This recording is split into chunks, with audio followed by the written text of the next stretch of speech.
It was time. Tom Rosenberg wouldn't be coming back. His last night shift at the Northern Palace was over, and Tom Steinberg had swallowed his pride, drank the Bud Light, and donned the clothes in the locker room. The tight little tank top he could tolerate, but not the shorts. The little torture devices they made men wear in the Imperium were so tight they once squeezed one of his balls back up in him. Figuratively, of course, but they still hurt, so Tom had an epiphany instead. On Earth, the mechanic girl look was very sexy, so he figured it could be gender bent here. No shorts, but cargo pants and said tank. American flag design for start points, of course. He completed the look with a rising sun bandana tied over the top of his head and a pair of shades. If Tom hadn't cut the mullet after getting married, he would have looked like an 80s movie villain. The stare started as soon as he left the employee locker room, and only increased in frequency and duration as he headed for the employee car park. With over half of the palace security gone, there was only one armoured van on site, and he'd been sure to park as near to it as he could today. God damn. It's a good thing I'm not coming back. As much as he hated to, it was time to put on the helpless man act. Tom climbed into the rental and waited a moment to make it look good, before getting out with a bewildered look on his face. Climbing out, he quickly popped the hood and armed the smoke bomb he'd tucked in the engine compartment. If it had been a normal Earth car engine, Tom would have known how it worked, but these grav cars were just beyond him. Something about polarity inversions. That being said, smoke coming out of a complicated machine was never good, so Tom watched the road and waited, tucking a screwdriver into his sock just in case. He bent over, peering into the engine, with a generous view of his ass for the burly driver who'd been prepping the armoured van. When planning this thing, he and Adam had picked this location for a reason. Simply put, it was the most efficient route from the Northern Palace to the capital, so most likely they'd be coming this way. Once it was close enough, he pulled the pin and worked on his acting skills, as thick black smoke poured from the engine. "Fucking piece of shit car," he bitched, in case she was listening. "Hey," he called, giving the Shivanti woman by the van an embarrassed smile.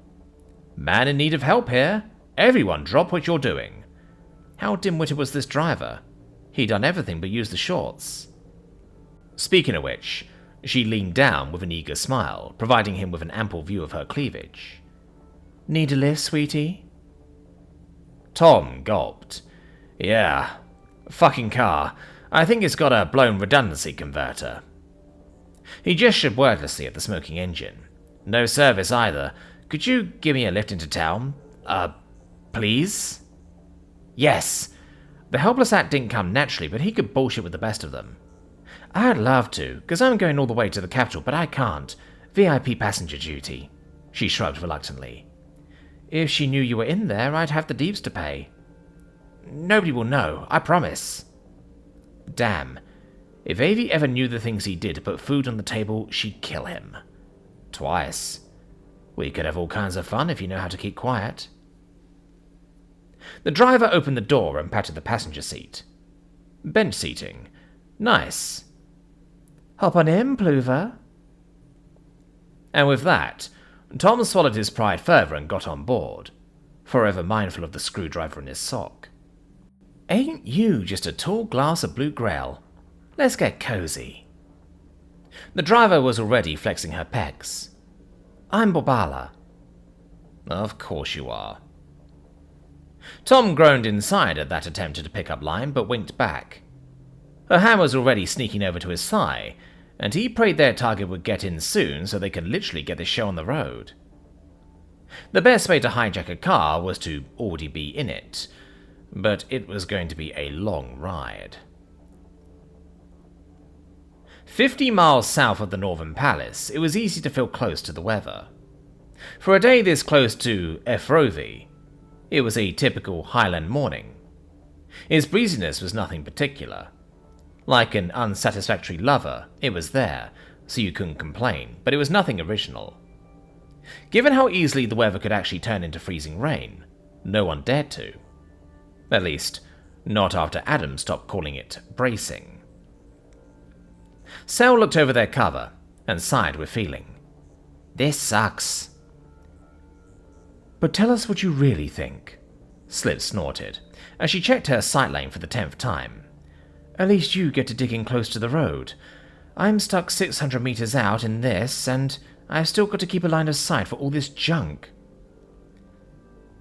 It's supposed to be a poetic transformation, as meadows and hillsides give way to a tapestry of rich, earthy hues before the first snows of winter, Classy said primly, as she settled into her vantage point along a bend in the road. People say a lot of idiotic things. Sel's sigh carried over the comms. There's barely any cover here except for rocks and dead bushes. Tom better stop that van before the far bend, or we could be in for a world of hurt. That's the only thing letting me keep a line of sight, Slip muttered. Ferry, are we still in contact with home base? I'm 12 by 12 with Kev Gardo, Ferry said after a moment. We call as soon as we have the package and she can pull us out in 10 minutes. I still don't like it.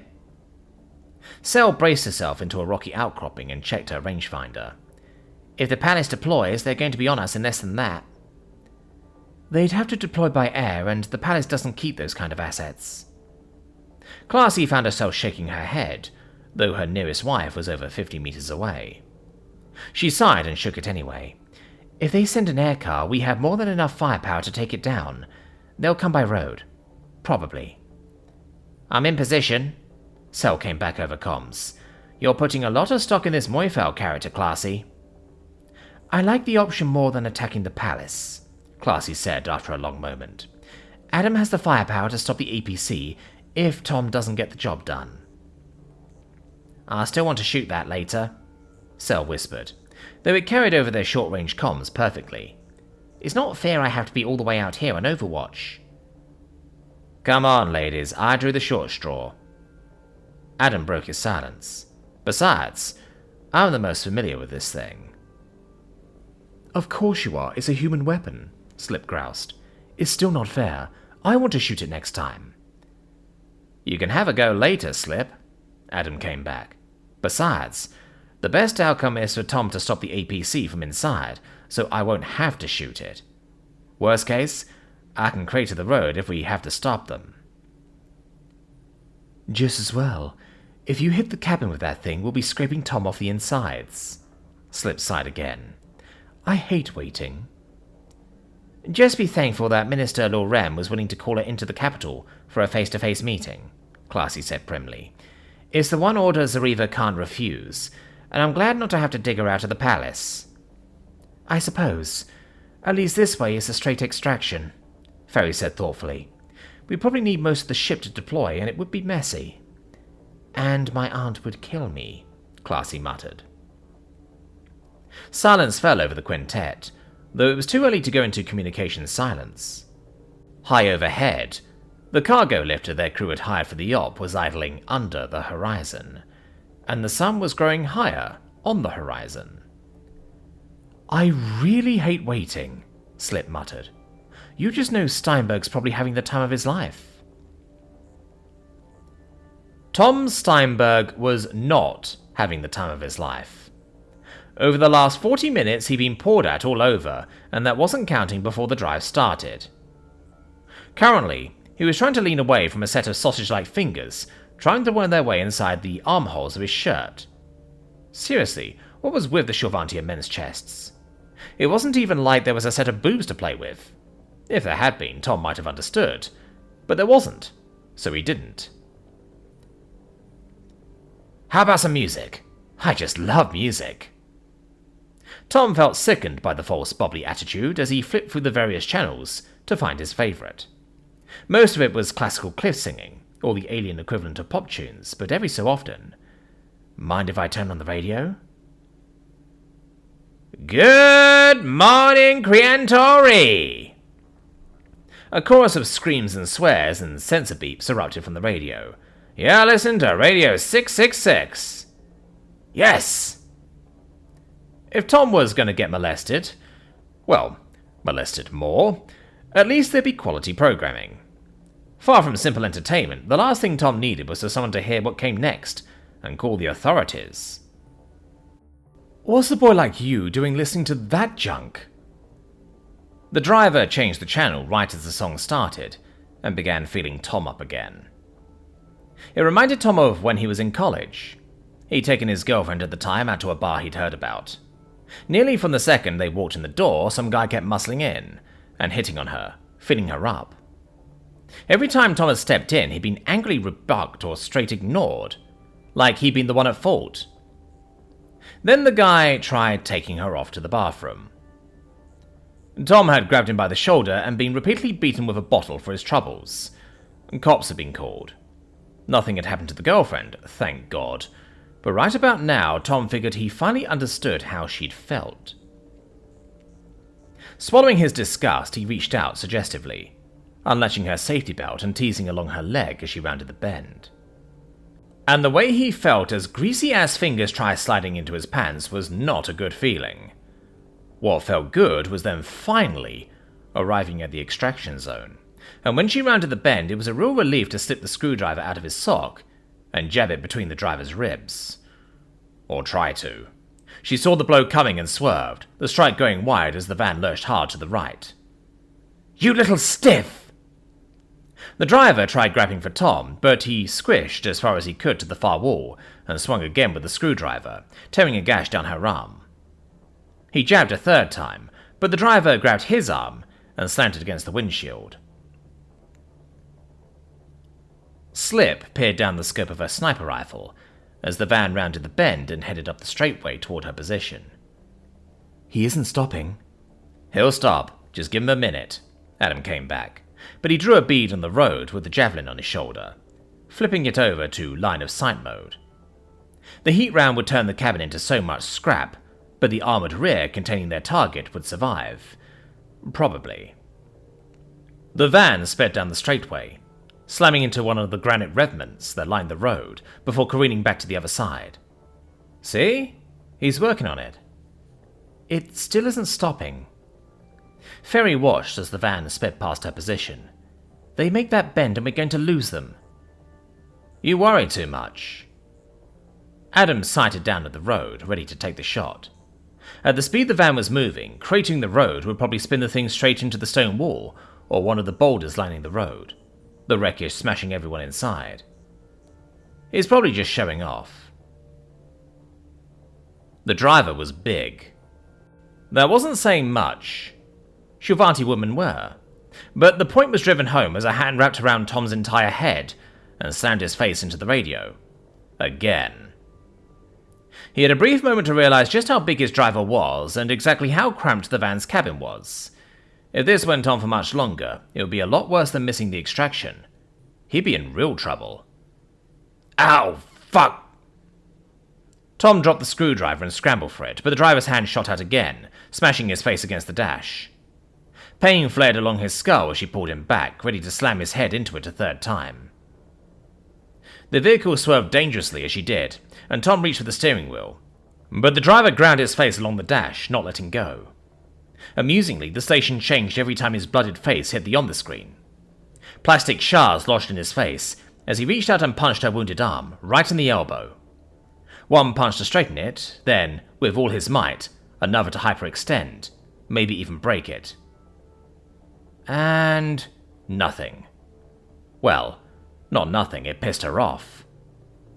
"You little clanties, I'm gonna get demoted for sure, but I'm gonna enjoy this first!" Her fist slammed into him like a mallet, and he bounced off the door, dazed. He scrambled to brace himself, and his fingers brushed against something small and hard on the floor. No, it wasn't his dignity, that was long gone. It was his screwdriver. He wrapped his fingers around the tool and swung it up into the driver's thigh, right behind the kneecap. She bellowed in pain, and the car swerved back and forth down the country lane at 90 miles an hour. If he didn't end this soon, he'd be out of the extraction zone and away from the team. She was busy grinding his face into the dash with one hand while steering with the other, leaving him with nothing but a view of the wheel. His vision swam with pain. One or two more head slams and he'd be done. He yanked out the screwdriver and held it against the dash, kicking down frantically on the brake. Tom felt his head bounce off the dash again, changing the station to what seemed to be an ear rape channel. The van screeched to a halt. Borbala's eyes went wide as she pitched forward. The screwdriver skewered her chest to bury herself in her heart. There was a single cough, and dark blue blood splattered the windscreen before she went still. The van slid to a stop just at the bend of the road. Small victories. Shame about the music. Adam shut down the javelin and slipped it over his shoulder. Even after all these years, it felt ridiculous to just be able to toss something like that around. Fuck, I love my armor. Fairy, call in the ship. The extraction is a go. Let's get the hell out of here before anyone responds. Even as they spoke, he knew the cargo lifter they'd rented was swapping its transponder code to something the traffic control comptrollers would promptly ignore, but this op still was a reach. The Inquisition had built a reputation, but it was a discreet one, meant to put fear into the more wayward elements of the nobility. It was a promise of justice for people who stepped around the courts too easily, people who thought they were beyond the law, people who flaunted their power, flouted the laws, pimped out children, murdered them. The Inquisition was righteous vengeance, and today he loved his job. Soon as the car slid to a stop, the door opened, and a lone figure staggered out. It is I, Tom Steinberg, scourge of the nobility and hero of the oppressed. Currently wishing for some painkillers and a stiff shot of vodka. Fuck it, just give me the bottle. Tom staggered back against the cab before the world stopped spinning. Figuratively, of course. Alcohol would mess with the painkillers. Once he was certain the world had stopped whirling, he stood up, wobbled unsteadily for a few steps, then fell on his ass. Tom sat, leaned against the side of the battered van, as 5 figures in death's head armor approached, weapons raised. He gently massaged the bridge of his nose before attempting to pick a shard of plastic out of his face. One of the shorter commandos stopped and canted their head. Empress, Tom, you listen to that garbage? Oh, right, the ear rape channel. Funny, Slip. Very funny. Have you heard 90% of the music in the Imperium? This is preferable. Tom's musical snobbishness was the stuff of legend, right along with his gleeful pretentiousness about film. That being said, it hurt to talk, so he shut up. I really need a raise, he said, in case someone was listening. Hey, nice outfit. Do you go home like this? The teasing voice was Sel's. She didn't bother covering the snicker. Why didn't you just wear shorts?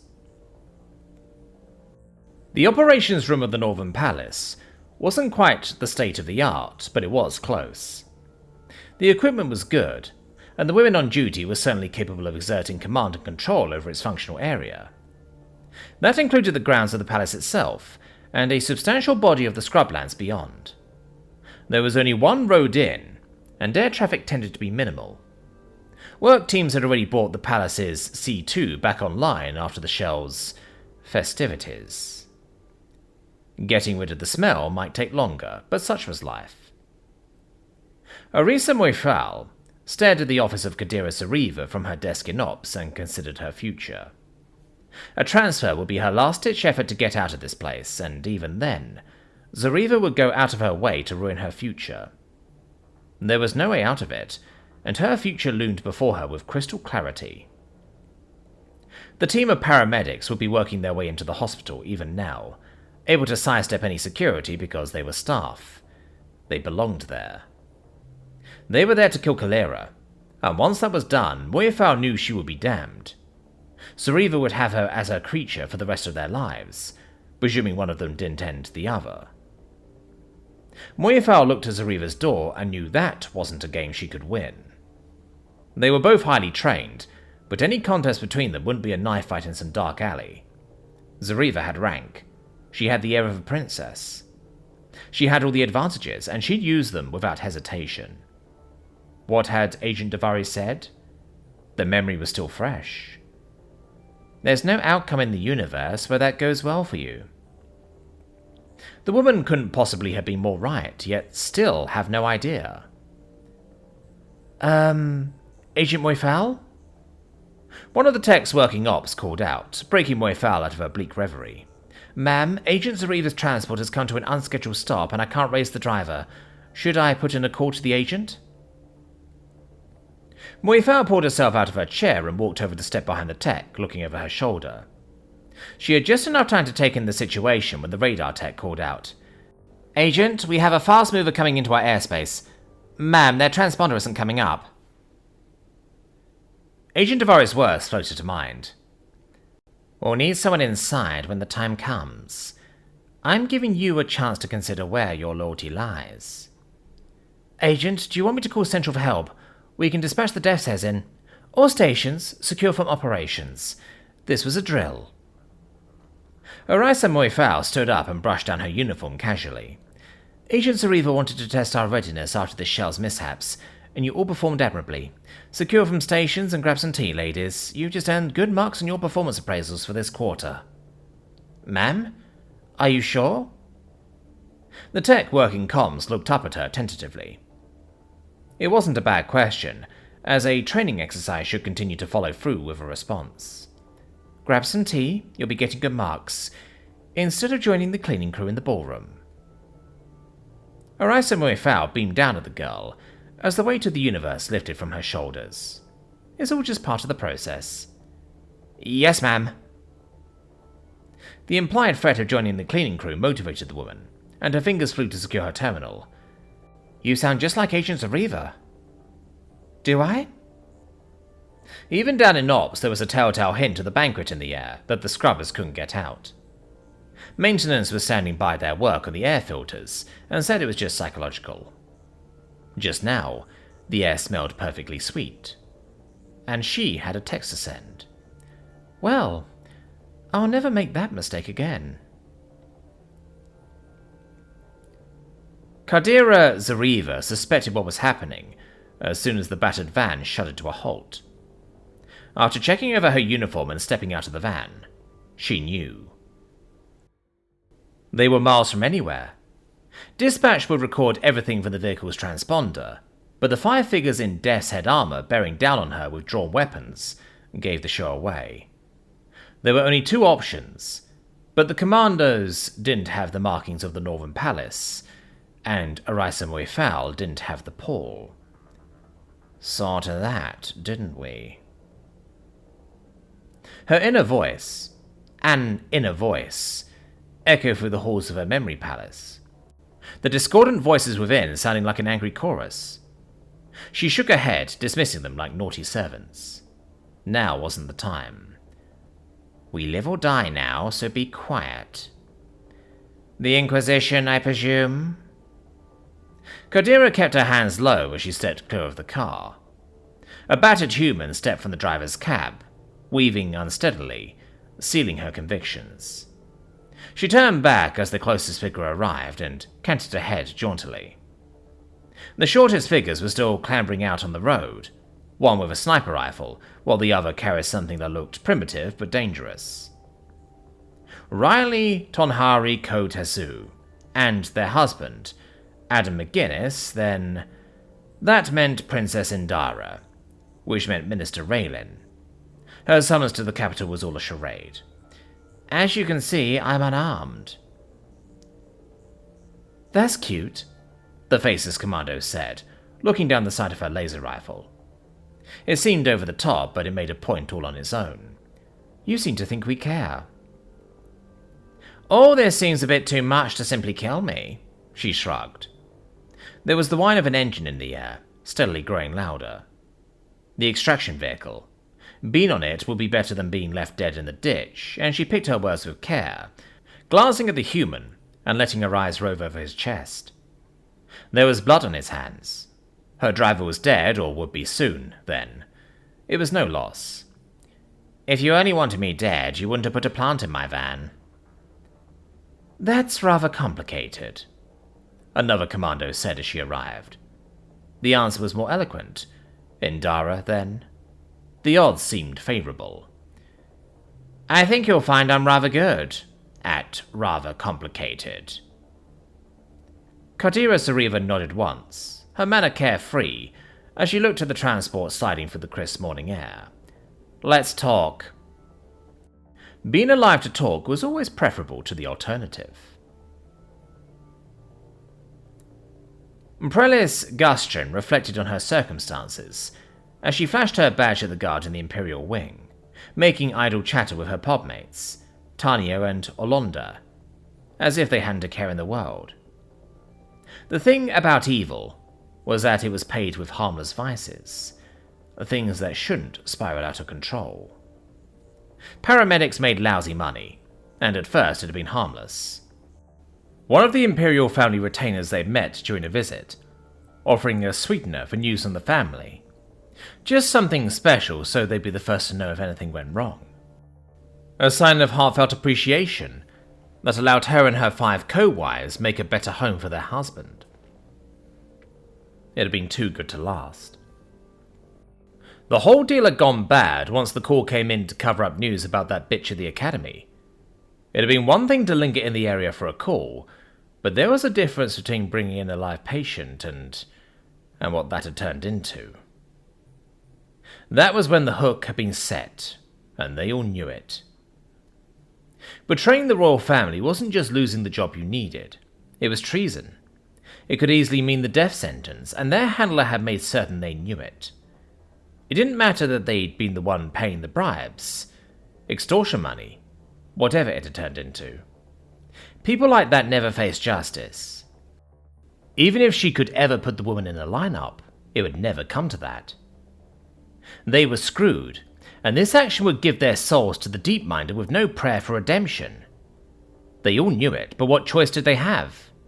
Kill Princess Kalira, or die and take their families down with them? What kind of choice was that? None at all. The medbays at Prince Ardava's were state-of-the-art, and a quick look at the ward desk showed Kalira was on life support. Tanya and Yn'dara stayed chatting with the day nurse as she slipped away. Life support feeds were handled through the central lines at the end of the hall, where they were monitored and fed the programmed medications to the patients in their care. Kalira was on full life support, and was currently being given the meds necessary for pain management. According to her charts, she'd be in preparation for surgery later today. Prelis tried not to dwell on Kalira, never living to see it. 30 units of agoplexidol would relieve her pain. 300 would end it. There would be an investigation, of course. Hairs would roll, but they'd be figurative, not literal. And not hers. Not her family's. It was a typo. A programming error. These things could happen. Goddess help me. I only wanted to save lives. She leaned back against the door to the medbay and looked around. Security was up the hall, and Tanya and Yn'dara still had the desk nurse distracted. It was a shame, but the blame would probably fall on his shoulders. She eased toward the door when her omnipad pinged. It was that tone, and she gulped. The cold-hearted bitch probably wanted an update. The last thing she needed was someone looking her way. She thumbed the pad to quiet mode and stuffed it down into her pocket. The coast was still clear. Tanya was chatting the nurse up while Yn'dara looked down at her pad. She had her hand on the door. With only 3 patients on the ward, it would only need a few seconds to find the right station. Prelis? Yn'dara called out loudly, and her blood froze. Prelis, we have a call. We need to go. Yn'dara had her omnipad in her hand and was waving it her way. Tanya just looked as confused, but what could she do? The nurse was looking her way now. Has she had second thoughts? They all have families to take care of. This was the end. Making a show of it, she took out her omnipad, trying to look casual. It felt impossible, but no more so than the text from their handler. Abort. Do not continue. Do not contact. All debts are paid. Cardera Zariva stared up at the figure of Adam McGuinness and arched an eyebrow. The extraction had been clean, professional. Given what she knew, it was only to be expected, though her transfer to another ship had still given her a moment's surprise. The new ship's layout was lean, and the first corridors had been well appointed. Opulent, even. The princess's yacht? Almost certainly. The elegant corridors gave way to the barren passageways that wound past Spartan compartments, and eventually to this holding room. There were 2 chairs and a desk, a bed, and a fresher unit. It was bleak and uncompromising. The sight filled her with relief, though she knew this game was far from over. There was a feeling even the best internal compensators couldn't overcome. A ship moving at speed, straining at the peak of its power. Leaving Shill, then. She settled into one of the desk chairs and waited, her eyes fixed on the door. The wait proved gratifyingly short as the hatch opened. Her stomach took a turn. Instead of Yn'dara, it was Adam McGinnis, her tamed barbarian. Well! She clapped her hands together, sharply. It was for effect, and the sharp pop echoed in the room. I've so been looking forward to this. I must say, I've admired your work. Have you? The feeling's mutual, but I don't think you'll enjoy it for long, McGinnis growled. It was an unsettling tone from a man. You fucked up when you killed Satora. All you get to decide now is how you'll get to die. Ah, but Prince Adam, Your Royal Highness. It was true, Adam really did bristle at the title. It was a small nudge, but she pressed on. I never killed Satora. I didn't even play a part. What's that charming phrase in your movies? My hands are clean. Going for laughs? McGinnis sauntered over to the desk and leaned against the chair. He was trying to look dangerous. His reputation had already succeeded for him. You've killed countless nobles. And so have you, Prince McGinnis. Kadira leaned forward eagerly. How many times had she trailed along in this man's wake, following along while his family did the work she had so long to do? How many undeserving wretches he had personally stuffed from existence with his own hands? The thought was intoxicating, even slightly arousing. She set it aside for later, if there was a later. How many lives have you taken? I can recite all of them down to the very last detail. Can you? You aren't seriously going to deny it, are you? The Interior has been following your trail, but they have given you up. You're done. He looked far too satisfied, like a magistrate pronouncing a sentence. For all the time she had followed along in this man's wake, she had never actually seen him work. It was intoxicating, and she felt a pang of envy blossom inside. You've killed your last child. Kadira's mind raced. No evidence. She'd never left evidence. If the Inquisition was going off what the Interior had pieced together, then they had enough to act, but no actual evidence. The wails of her victims rose in her memory palace. 2 were the cries of children. That was an accident. You shouldn't have been there. We spared you what happened to us. Spared you becoming your mother. And they had no evidence. Deny it? You mean that I've done exactly the same as you and your family? She arched an eyebrow and regarded him as casually as possible, while her heart pounded. Interior training let her look collected, while part of her mind screamed. I won't deny that I'm just like you, but I never played any part in Satora's death. Mind you. She arched an eyebrow coyly. I still know who did. That woman is fucking disturbing. The worst part is that if she weren't batshit crazy, we might have recruited her. Adam slumped down into the couch next to Ferry as he regarded his wires sullenly. I don't know what that says about us, but if people like that are the alternative, then we may need to ask the damn question. That's for philosophers to decide. Yn'dara gazed at her husband while Slip took a long pull from her drink. Adam did not curse as often as he used to, and it was a sign of how the conversation had upset him. This woman is sick. Not every stain comes out. Yeah, maybe I should sit down with Warwick. He's a peaceful kind of guy. Adam grumbled but subsided. She never doubted that his show of temper towards Zariva had been wholly genuine, but he hadn't lost control. But that doesn't help us now. I don't think a standard interrogation will work. She's been trained to deal with the drugs, and she's so psychotic that I doubt anything we got would be reliable. The choices before them weren't ideal. Thus far, Adam and Slip seemed to be on the side of Sanction 1, spacing Zariva and turning around back to Shill, while Cell and Ferry were willing to consider the options. Zariva was their prisoner, and Ferry had spent a lot of time in the hospital recovering. She wanted Satora's killer just as much as Adam did. They were giving the choice to her, and she knew it.